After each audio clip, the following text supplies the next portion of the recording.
I'm not really working on anything right now. My training has altered a little bit considering my 2016 season.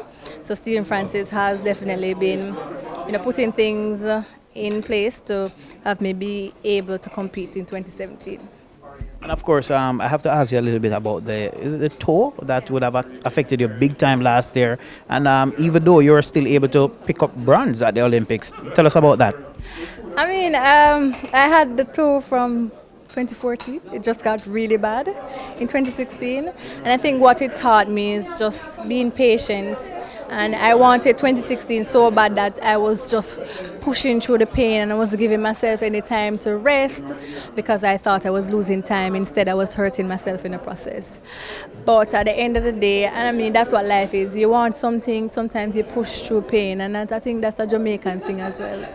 And I learned a lot from 2016. Emotionally, physically, mentally, it was a very hard year. It was a very challenging year in many different areas of my life.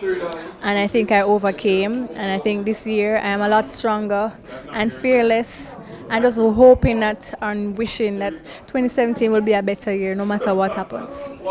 As I've always said, I've been running for the last 10 years. Every year is a different year. Every year poses its different challenges. Every year there's a new athlete that emerges. And for me, I think it's good for the sport. It's also good for the athlete. It's good for me because it keeps you on your toes. It keeps you working. It keeps you grounded. It keeps you humble. And Elaine and I are friends, full stop. And we train together. And that's it. We have been training together. There's no animosity. We compete well with each other, and that's just how it is. I don't know what else to really say about it. I mean, fast times have always been running each year. Carmelita Jeter, Alison Felix, you name them. Blessing Akabare, they have all had an amazing different years where they have done well. And I don't think I'm intimidated by what others do. I think it's good for them as well when they're able to rise, from just being small athletes to being elite athletes. And I think that's wonderful for the sport, it's wonderful for Jamaica. So for me, I'm not worried about fast times. For me, it's just focusing on me, the athlete, and just working towards making myself a better athlete. And of course, you have delivered the most consistent athletes in the last 10 years. So you have that going for you, of course. I mean, I have a lot of things going for me.